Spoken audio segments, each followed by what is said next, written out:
All right, boys, we're live. This is episode number 31 of the Deconstruction Podcast, brought to you by Jobtable, the simplest way to grow and manage your construction business. We've got a 2-week hiatus here, fellas. How are we doing? Good. Feeling good, boys. How are you? How are you? We're ready to get back on it here. Yeah, I missed we've been our busy, but weekly we're back. episodes here, but we are back. Let's kick it off here with one of our latest reviews. This is from Andrew from Kootenay Lake. This is a painting company out in BC. So Jobtable has been an absolute game changer for our business. At least 5 to 6 hours a week saved. And as most business owners know, that's extremely valuable. I highly recommend Costa and Jobtable to any business. Shout out to Andrew. Great Shout review. out Andrew and shout out Costa at Jobtable. Yes, sir. Andrew, thanks for the Love review. name shout outs.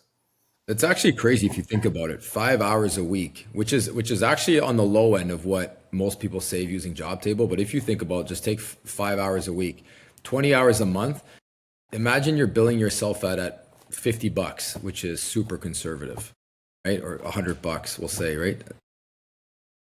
$1,000 to $2,000 a month you're saving. Yeah, it's insane for $59 a month. Like, what's the No-brainer. ROI on that? Like 500-600%, whatever it is. Yeah, Can't beat that. cannot beat it. Cannot Thank you beat for the that. review. Much appreciated. Yes. All right, boys.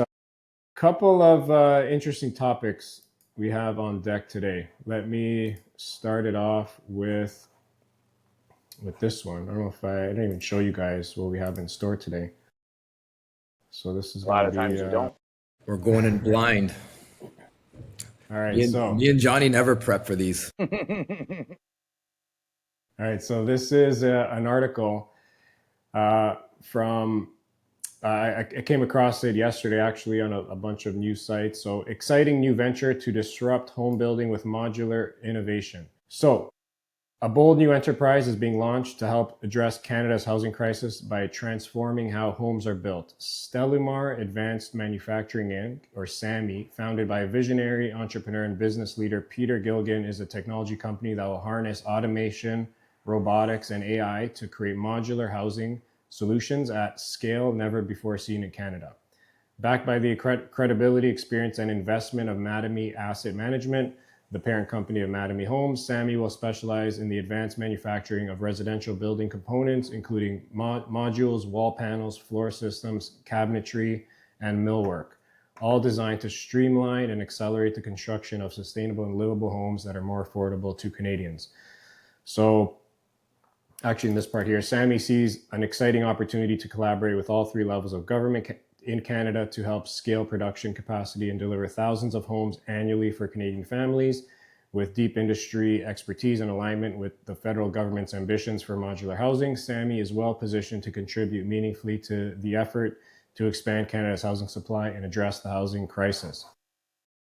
So, yeah, in a nutshell here, we got Mattamy, biggest home builder in Canada, one of the biggest in the US as well, I believe, getting into these modular homes and ramp up housing supply in Canada. So, John, I see you like little smirk. You got some thoughts, it looks like. What's on your mind here after reading this? I'm trying to collect my thoughts, to be honest with you. I never thought we'd be going down this road, to be honest. I know we've had these discussions many times about workmanship, about taking pride in what you do, and it's sad to see that we're getting to an era where we're just creating these modular homes that could be put together in no time. Like I get the sense of like being able to build it fast, right? But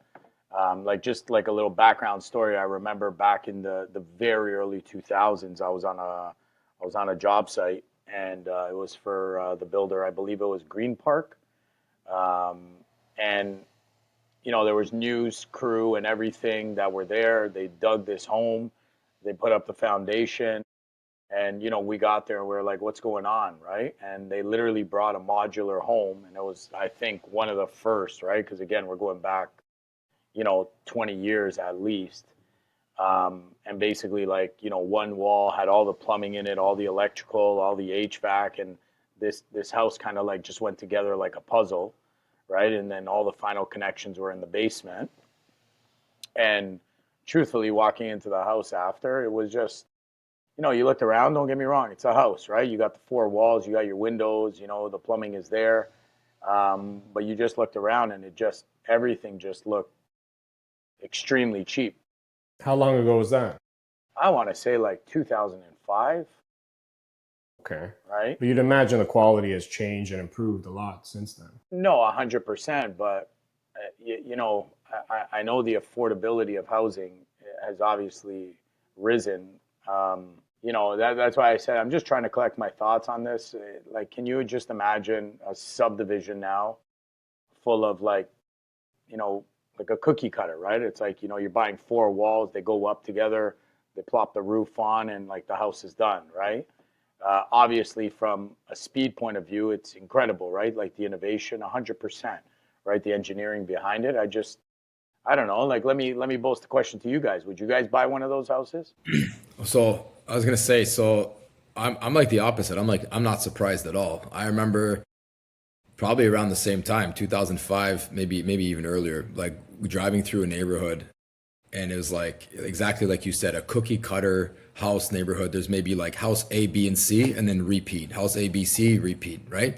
And I remember thinking to myself, what's that? Subdivision style. Yeah, subdivision, right? Just straight cookie cutter like style houses. And I remember thinking to myself, I'm like, if this is the path we're going down, why doesn't somebody just prefab these houses, right? With all the plumbing, all the electrical, all the HVAC, all the light fixtures, everything done. And all that's required from actual tradesmen on site is to run the services to the right places. So, right, bring your water service and your sewer, drop it right here exactly, bring your electrical over here and whatnot, and then just drop these houses right on, right? Like I was thinking, like, why aren't they doing that? Now, do I agree with it? I mean, look, the way things are moving today, it's inevitable. Like, look at AI. Everybody's in a rush. Everybody wants to make everything more efficient and cut the time down. So it was only a matter of time. I'm just surprised it actually took this long before they started actually mass producing these things and dropping them in. But what you're going to get, like you said, John, is you're going to get cookie cutter houses to the max, right? There's no more character to homes. These things, you're going to look like you're in a futuristic world, which we're probably entering into. But the craftsmanship, the skill is all going to be taken away, just much like most things in our world now, right? Yeah, I just feel like we're moving further away from care, like paying for quality. You know what I mean? And paying Couldn't for agree more. like characteristics, right? Like Couldn't we agree talked more.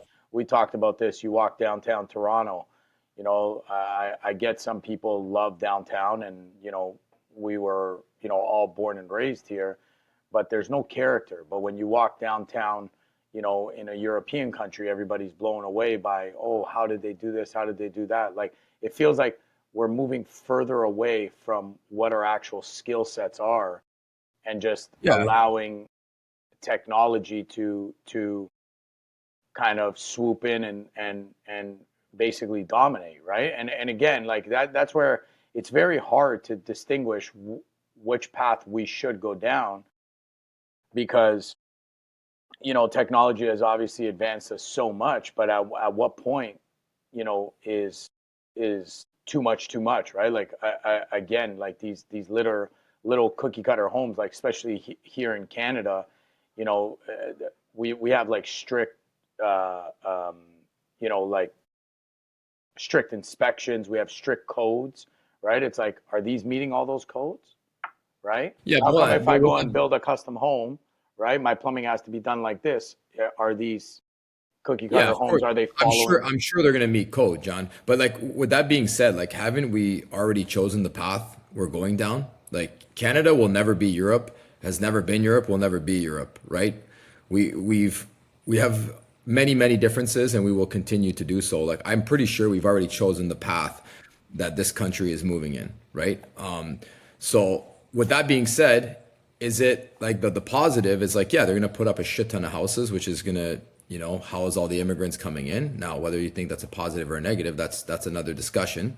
But if the housing that'll take care of that problem.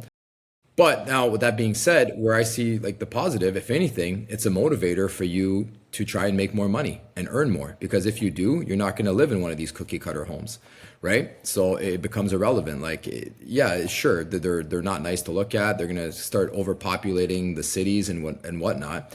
But if you earn a decent living, you can avoid it, right? So I know I look at it as a motivator.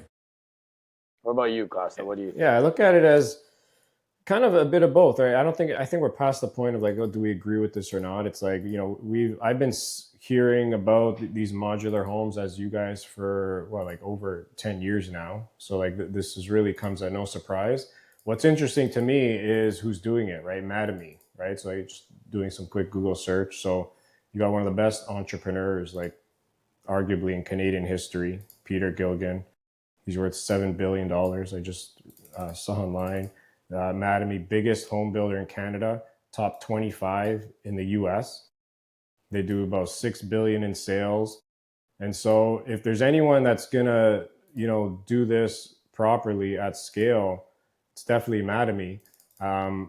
And you know, it's especially now, not only with how they're, you know, they are the biggest home builder in Canada, but you know, their ties to government, the national infrastructure, access to incentives and subsidies. So I think we're just going to see more and more of these right now.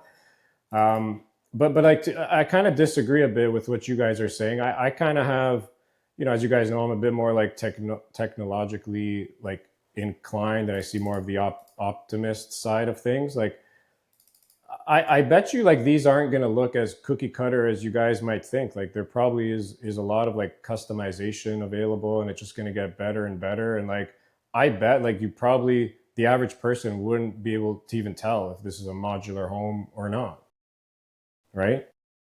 Yeah, that's a So fair point. That's a fair point. so, but like where my head also goes is kind of like expanding on what Charlie, what you're saying is, so assuming this starts eating up market share of like over traditional home builders.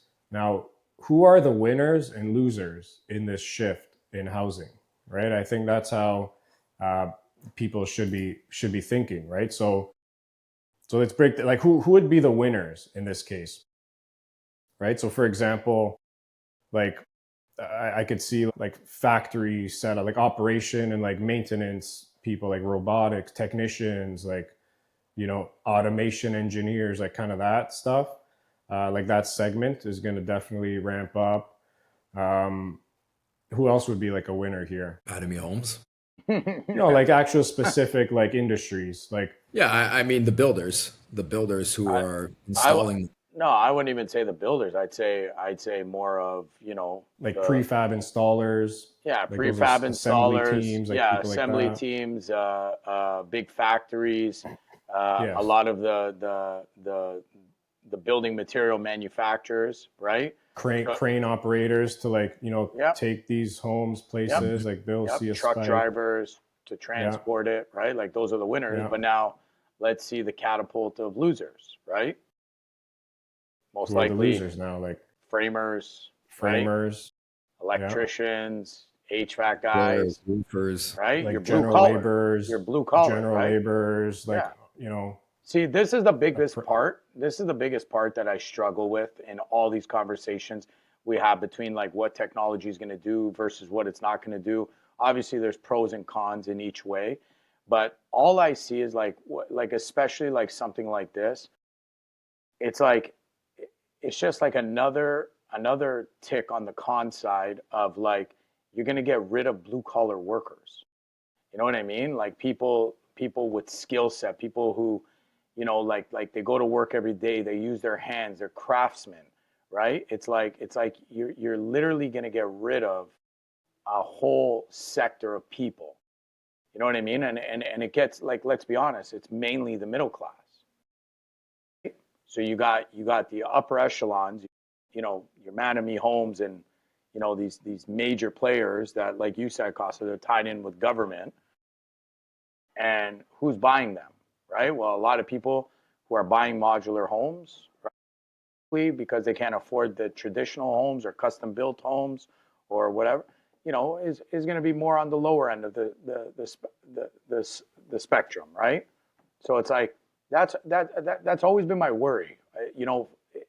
It's the middle, right? The middle class, the middle people, the blue collars. Yeah, like what? that's inevitable, right? We can't keep like dwelling on like, oh, they're because they are, right? That's happening before our eyes with AI. I've been going very deep into AI the last few weeks, and I'm telling you, man, like it's going to change so much, but it's happening. We can't keep dwelling on like, oh, it's going to cut out blue collar workers because it is. So like, what do we do about that? Like you got to look at where the opportunity is, and if you're not adjusting, like unfortunately, you're the one that's going to get Yeah, wiped you're not going out. to stop. You're not going to Yeah, stop. yeah. No, You I can't agree with stop this train. So like, how do you stay ahead to adapt to this? You know, the way homes will get built. Like we can discuss how much these modular homes are actually going to penetrate. Like what kind of market share? Like I don't see it being too much that fast, but Well, it's definitely think about growing. it. If somebody says you can buy this plot of land and this prefab house for 400,000, compared to an average home in Toronto, which is like what, still probably around $1 million, right? And that's like a full fixer upper. So check this out. I just pulled this up right now. So adoption and market share. So in Canada, permanent modular construction accounted for roughly 6% of new residential construction starts in 2023, which tripled since 2015. So tripled in what, 8 years. In the US, it makes out about 3%. Market growth. So 2024, Canada, 2.13 billion, projected to reach about 3 billion by 2030, a growth of about 6% per year. Yeah, so it's growing at about 6% a year, in the last few years. So, you kind of project that out. It's gonna eat away. Market penetration remains under 10%, but projected growth rates are 2 to 3 times higher than traditional home building. So it's growing a lot faster than traditional home building. Interesting. Yeah. So this is here. Madamy's doing it. Very interesting. I'm curious to see what these things look like. This is on their website. Actually, let me pull this up too. I was just on this. This is their site. I don't know if this is actual their facility here, but it seems like they're gonna start with like buildings. They look like stacked townhomes. Yeah. Yeah, it's like I can't remember which one of you guys said it. We're gonna look like we're living in the future. Yeah, I know. Like I said, though, like I'm just surprised they haven't done this more already. Why wouldn't you do it? Right? If you can prefab everything, and the way I look at it, once you get an understanding of how everything is going in the home, you're gonna build. Let's say you're building house A, you're gonna build this specific wall all at the same time, right? And you're not going to need skilled tradesmen anymore. You're just gonna a guy that can just slap in some pipes and solder a couple of joints, an electrician that can just run some wires. I don't even think that, man. I think it's gonna go to full robotics. Yeah, it probably will eventually. Yeah, absolutely.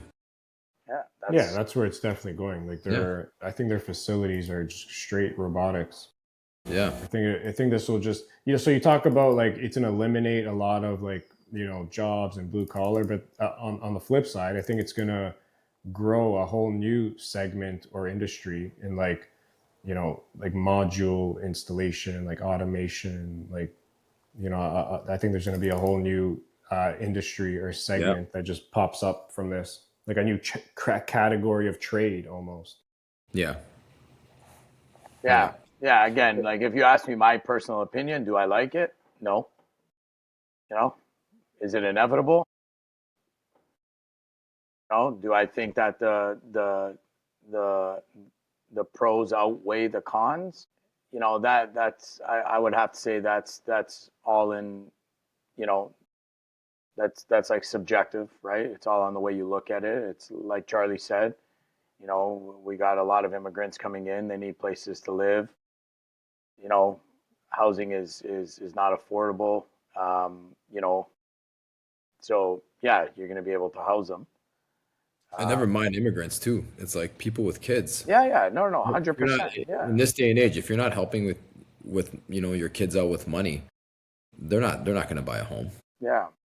That's the reality, right? They'll be renting for the rest of their lives. Yeah. So, So, yeah, it's just, again, just my opinion.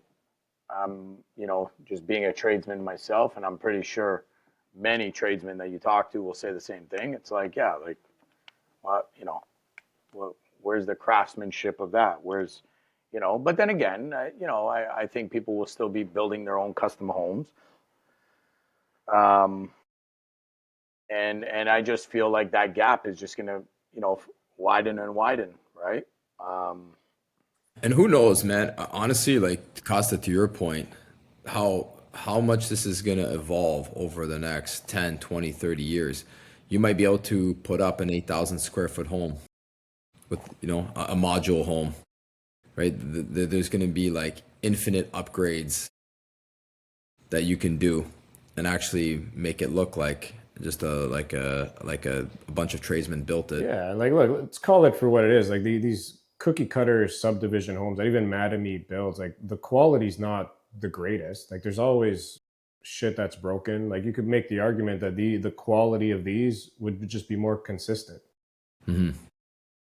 Yeah. it will definitely be more consistent, 100%. Um, I just, yeah, The you know, quality perspective, you can make the argument that the quality could be even better than what it is now. yeah, Oh yeah. Once it's automated, robotics building it, it definitely the quality will get better. Yeah, it eliminates human Human error will error, be like a taken out of it. shady tradesman going in and you know Absolutely. doing crappy work. yeah, definitely in that sense. That's why I'm saying there are pros and cons. Again, I guess I just look at it from a tradesman's lens, right? Where it's like, Yeah, look, if I'm reading this and I'm like framer, a carpenter, like I'd be a little worried right now. yeah, I'd be shitting my pants. That's what I mean, right? Well, look, you got to know this stuff. That's why we're putting it out there. You're not just gonna sit back and friggin' die. Like you got to adjust and figure it out. Yeah, just adapt and yeah, that's very interesting. That was a good one, man. That was a good one just to throw at us. Yeah, I thought you guys would like that one. Technology meets construction. That's it. Yeah, I love it.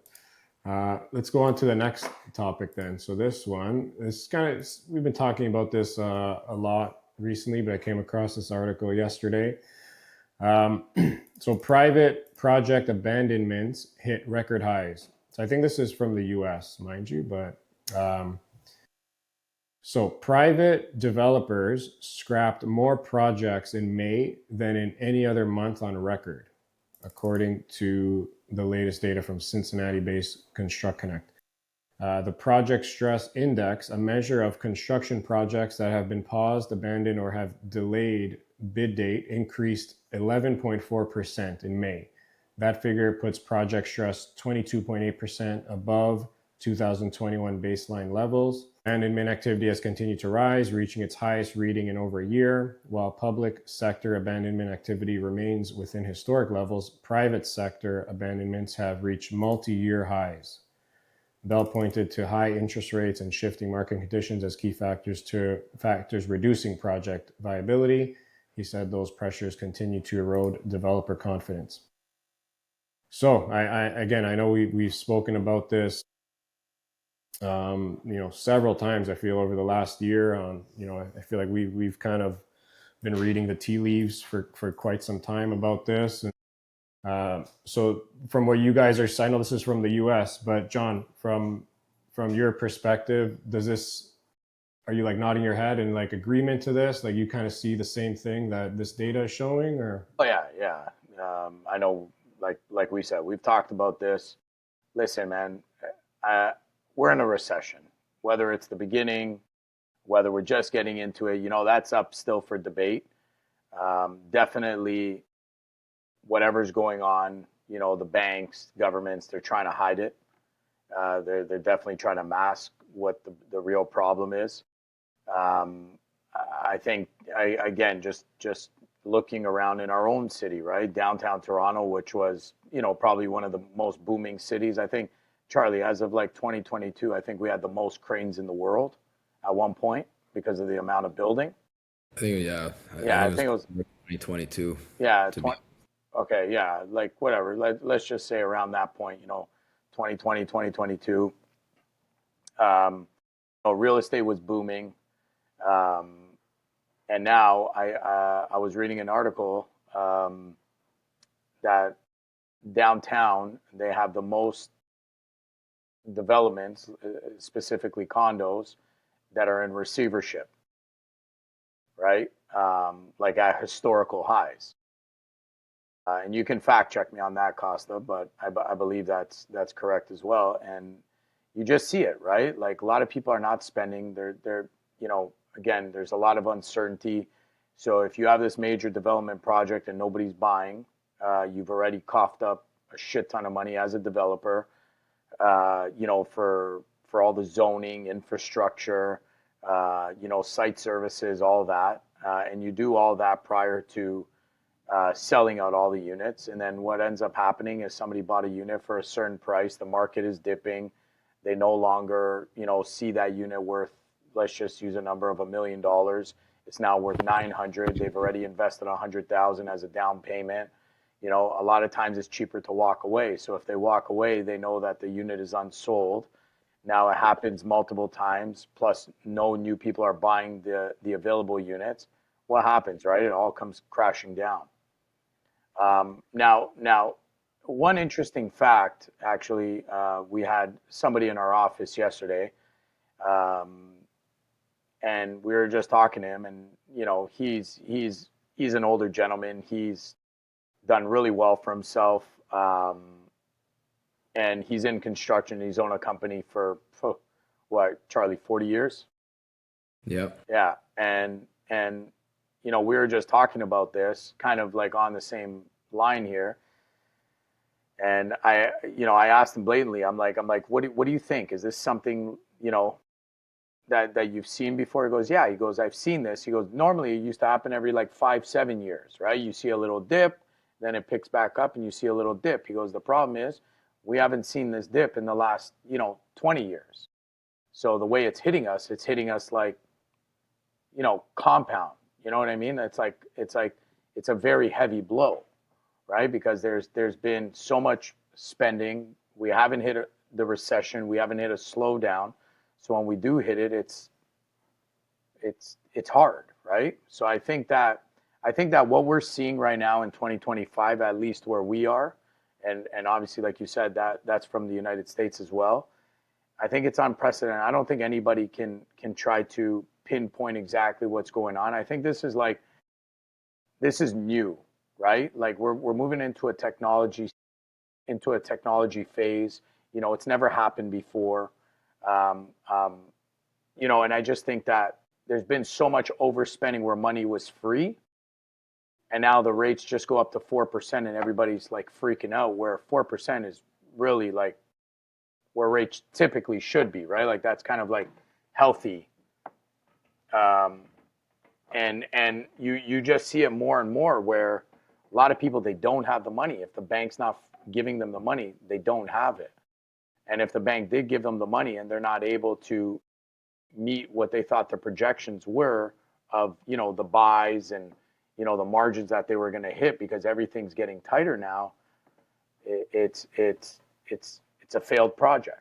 So you are right, John. So in 2024, Canada saw 43% rise in real estate insolvencies compared to 2023, with receivership appointments hitting their highest level in roughly 10 years. The construction sector recorded the most insolvency activity of any Canadian industry last year, up 30%, outpacing other sectors.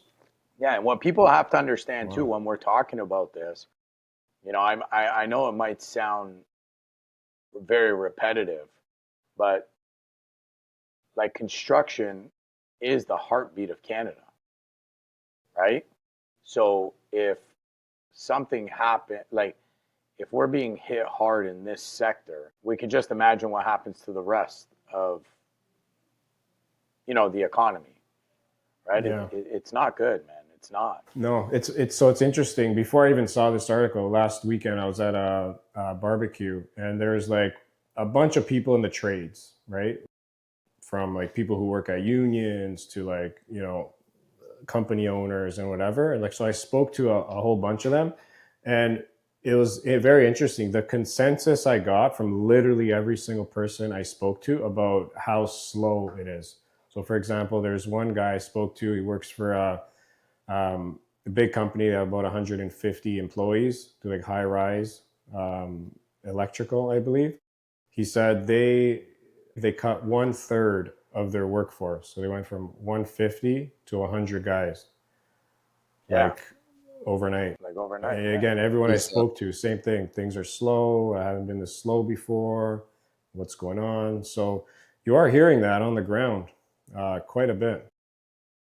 there's there's a couple of factors to this. So like number one, guys like builders that are deciding not to build a lot of times now is because they're having trouble securing finances, right? They're having trouble getting money from the banks because the banks are very, very strict because they know the risks associated with building the condo. So it's not easy for them to secure the finance. When they do secure it, they're passing all of these risks down to the potential owners, right? So like these banks will tell them, we need you guys to sell 50% of these condos in order to release money, right? So, and that number has only climbed and climbed as the years have gone by. So on that end, a lot of these guys are deciding these future projects we're no longer going to do. Now, when the projects are going forward and they're actually doing them, another issue now is they're having trouble getting people to actually buy these condos, right? With the interest rates, and we've talked about this so many times. Who's going to buy a shoebox for $700,000, right? And then this is like when you have these modular homes. Like a modular home seems like a much more sexy idea than a little shoebox condo, right? For $700,000. So what you're seeing now is a lot of these guys are actually shifting to rental units. I've talked to a lot of guys in the unions, plumbers, electricians, and that's what's happening. So instead of building condos, the buildings are still going to go up, but they're now going to become rental units, which makes a ton of sense, right? There's a lot less risk for these builders, cheaper to build. The finishes are a lot less fancy, and it's guaranteed income because they know as soon as these buildings are opened up, they're going to be filled with tenants, right? And the rent's Yeah. going to come in. It's funny. Someone I spoke to who was working on one of these projects, like in Toronto, it was like 7-phase project. They already built like 2 or 3 of them, and now they recently changed the rest of them to rentals. So they are going to still continue, but they're going to rentals. Yeah. Yeah. Someone mentioned. Yeah, that we're as on a well. we're on a project. We're on a project that funny story, and we're doing phase 2 right now. But phase 1 was originally supposed to be condos, and back in, I believe it was, what was it, Charlie? 2019. 2019, just like on the just on the flip of a switch, they were like, in 2019, the industry was rocking, right? The condo market was on the up and up. It was probably at one of its highest points it's ever been. And on the flip of a switch, they were just like, all right, we're changing this to rental units. And everybody, I don't know if it was the investors or whatever, they were all looking at them like, what are you doing? Right? So it's like they could sense something coming down the pipeline. And sure enough, right? It was like, what a smart move, because, now that phase 2 is going on, can you imagine buying a condo and being right next door to the rentals, right? Like that's not what you bought it for, right? Thinking that they were all going to be condos. So it was a brilliant move. But what I also see too, like getting back to, this insolvency is, I've heard some horror stories right now of a lot of people like cooking the books, right? And what I mean by that is, the bank wants to see certain amount, certain activity that's going on. They're basically, these developers or builders or whoever it is, they're cooking the books in order to please the bank. But then what happens is, you're delaying a process. It's like you bought yourself an extra 90 days, 120 days, 6 months, whatever it may be, right? And then you get to that point. Now, how many people's money are being lost? Once they go insolvent, like that's another thing that people have to understand. Like, sure, the builder goes under, But what about the people who bought units? What about the people who've invested in there, right? And this is where like the problem can become much bigger faster, right? Yeah, no, It's a scary thought. yeah, that's I didn't know about the receivership. That's like I did, but like seeing these numbers, that's pretty Yeah, significant. like just to put it into perspective, I think like year over year in Toronto, right? Like we're speaking Toronto. I think like year over year, there was something like, you would see like maybe three, four, where now, again, correct me if I'm wrong, you can fact check me, but like we're talking like 20, close to 30, right? Like Yeah. that's a, Again, I keep coming back to like you can go back to probably our earliest episode, like last year. Like we were talking about like you can if you're paying attention, like you can kind of see this stuff happening. So like it shouldn't be a surprise. I know it's not a surprise to us. It's unfortunate that we're seeing it play out, but the writing has been on the wall for a while. Why is this happening? High interest rates, and we know these are like lagging indicators for it to like start to funnel through the economy as like refinancing starts to happen and terms expire. So higher interest rates. So debt servicing is much, much higher than the low interest rate days that everyone's used to. oh, but I was Uh, just having this conversation yesterday, Costa. When I bought my first house, right, back in, I don't know, 2010, let's just say around that time, right? So we're going back 15 years ago, okay? The normal bank rate was 3.5, 4%, right? Bank rates right now are yeah. right around the same. So I Yeah, think, yeah, except the house doesn't cost $350,000. It costs 1.4 million. okay, but then, Are you talking about like a residential mortgage? yeah, right? That's not what they are now. No, residential mortgages are over 5% right now. Last I checked, they're at about 4. Um, No, they're high fours. Early. I just renewed one of my terms not too long ago, and over 5%, just over five. okay, so let's take 5% as an average, okay? So, the whole argument too, I remember, like even talking to my grandfather when he was alive, when he came to Canada originally, like his mortgage was 19.9%, right? Now, okay, Yeah. we could sit there and say, yeah, okay, he bought the house for 35, $40,000, right? Yeah, but that's everything though. That argument is everything. Yeah, but that's what I mean. But he was also making 50 cents an hour, right? So it's I mean, yes and no. Like I remember the old Italian guys we used to work with, right? And that was like the biggest arguments we argument. used to have all the time. Yeah, It's like, because yeah, he you used to guys, say, "Oh, Butch, it's like, what are you complaining about? My interest rate was 18%." It's like, yeah, but you bought a fucking house at Bathurst and Eglinton for $60,000, right? Yeah, I'll at the buy a end of the day, house. it's like what are your carrying costs, right? If you go from like, you know, who cares what the interest rate is? Can you afford this payment every month, right? So it's yeah, like for the average person, if you're going from like 3 to 5, doesn't seem that much, but if you're renewing a mortgage and now your mortgage payment is like, $1,500 more than what you're used to, for the average person, that's Significant. pretty yeah, that's significant. significant. You know, And now multiply that to like, tens of millions of dollars with these developers, like, yeah, that's you can't that's just carry crazy. that. Yeah, that's That's crazy. insane. And getting back to exactly what you guys were saying, one factor that I think um, we have to take into this equation is basically when a lot of people, I'm not saying everybody, but a lot of people, when they're going to get qualified, so let's say they got qualified at a 2% rate, but they went to the max of their budget, right? So now that mortgage comes for renewal, you know what I mean? And now it's at 5%, Yeah, they're and gonna you're at your, slam. your max budget, right? You've blown your budget. You know what I mean? I think that's another thing that we have to like kind of like put on the table as well. And it kind of goes against what I say, but it's true. It's like you got to put that on the table where getting back to that whole factor of like the older people, the older Italians, my grandparents um, when they came here and they were getting that $36,000 house, technically could they qualify for maybe a $60,000, but they were more simple living, right? Where now we're going for everything, biggest, big, like monster, max in my budget? What's the most I can qualify for, right? But it also has to be relative to the time, right?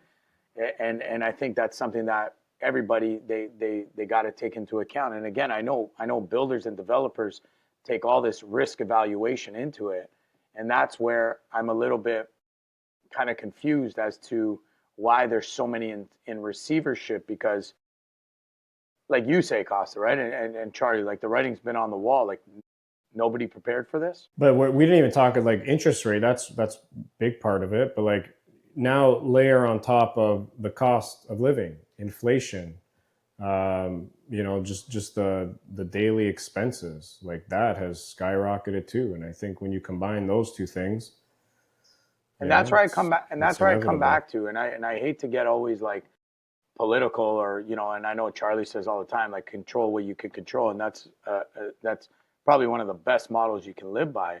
But the reality is I think the culprit is the government spending, because the government spending creates the inflation, which in turn puts all the rise of cost to everything, right? Yeah, I mean that's look. I don't care what government it is. Like I don't think any government is going to solve the financial system. I think it's unwinding. It's not sustainable. There will always be inflation, and that's just what it is. Just got to kind of figure out how to play the game that we're in the best possible way.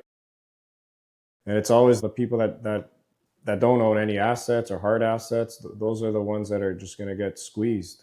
But if you're an asset holder, like you kind of like inflation because your asset, whatever it is just going up with the inflation. You know. I remember when buying a condo was like the most sought after investment. Now everybody's running away from them. But I always like to come back to, you know, like, okay, what do you do? Like, we know this is in front of us. Like, you're not just gonna like sit and sulk all the time, right? So, like, as a construction company owner, right? So, I forget the exact stat. I can try and pull it up, but I think the average, like, I want to say about close to 90% of construction companies in Canada and in the US have fewer than 7 employees.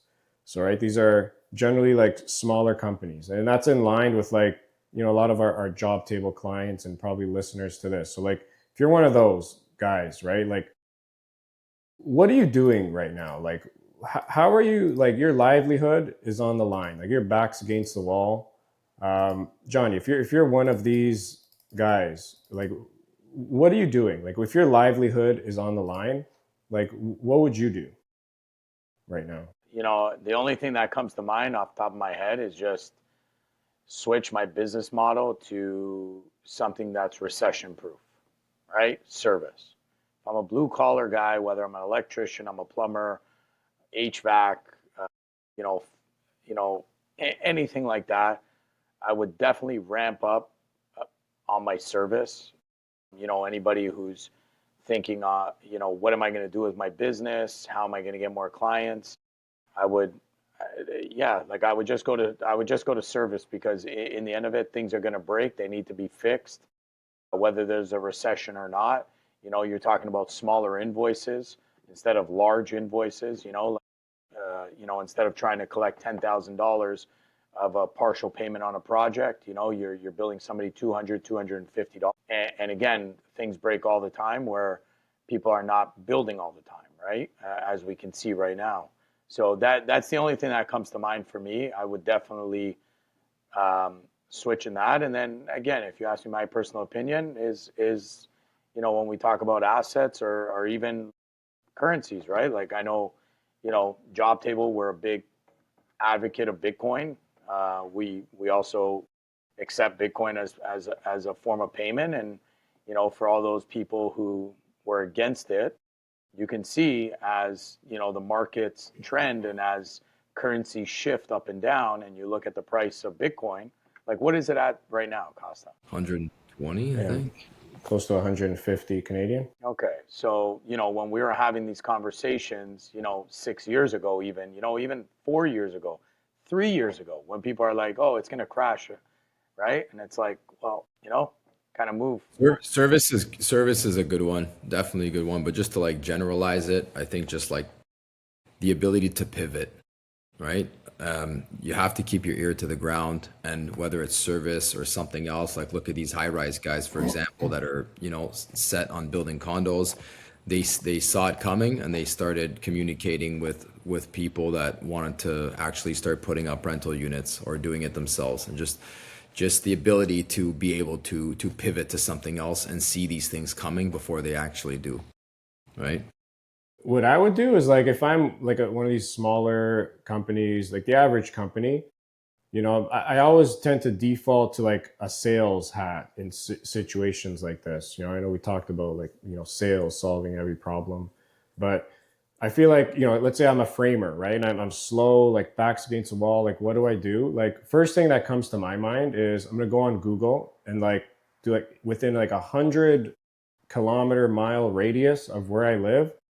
I'm going to get a list of like every single custom home builder that I can find. And there's a lot of them, right? Like mom and pops, whatever, right? Small builders. And I'm literally calling every single one of them. It's like, hey, John, I'm Costa. I do framing. Just want to introduce myself. If you ever need service, like think of me. I'll send you an email, whatever. And like, imagine making like fucking hundreds of these calls. Eventually, like you're going to build like a database. You might land a job just from that. Like you gotta get proactive. I feel like I don't know, that's what I would do. Yeah, you should be But a doing lot that. of people are not doing that. Like we're used to things on easy street for the last since 2008 up until like arguably now, maybe like a couple of years ago, it has been on easy street. Like no one has been doing that. Like money has been flowing in, like construction, everyone was making a ton of money. Like no one really had to do that. And you know what? Everybody's guilty of it. We are too, right? Like when me and Johnny go for year stretches that we have an abundance of work, we don't call every single relationship that we have and massage the relationship when we really should be, right? Even when you're busy. But it's very easy to get lost when the work is coming in. But it's a good reminder that don't wait till the last second where the work starts to dry out, and the next thing you know, you're kind of scrambling and grasping at straws to bring some stuff in, and you're scrambling to kind of repair these relationships that you should have been staying on top of this entire time, right? So just like a combination of what you said, Costa, just like, and if it's something you can't do yourself because you don't have the time, it's just hiring somebody to be consistently working on the sales process and getting in front of people, right? And working on these relationships as the second thing, and just having that flow constantly. And again, what's going to happen is you have an abundance of work. You're going to end up getting more work, which is not a bad thing. You hire more people, you grow, and that's the tricky part, right? Some people don't want to grow. Some people want to stay where they are. They're comfortable, so they're afraid to pick up too much work. And I disagree with that. Me and Johnny have always been yes men ever since we've started this company. There's not much work that we've ever turned down unless it was just with a shady person. Whenever we've had tons of work that we could barely handle, and we just got another one dropped on our lap, the last thing we would say is no, because it just gives that company the opportunity to go use a different plumbing company, right? And build a relationship with somebody else. So what we've always done is take on that project and make it work. Hire more people. If we have to work longer hours, our guys have to work longer hours. You get it done. You make it work. You make it happen.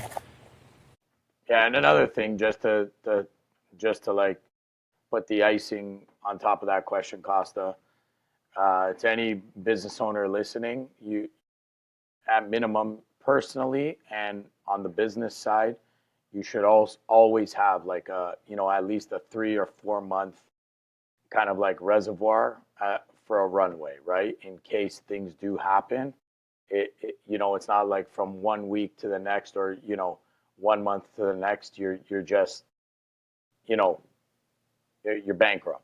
You know what I mean? Like you should always. There's a saying, but there's a saying that's not coming to my head right now. But basically, like when the times are good, be be like be frugal. You know what I mean? So that when the times are bad, it's not hard to be frugal. You know what I mean? Like you're always kind of saving in case of a bad time, like you save for the rainy day. You know what I mean? And I feel like you said, since 2008, you're right. It has been easy street, and people have been spending at record numbers, right? Which again, okay, you're killing it. That saying like work hard, play hard.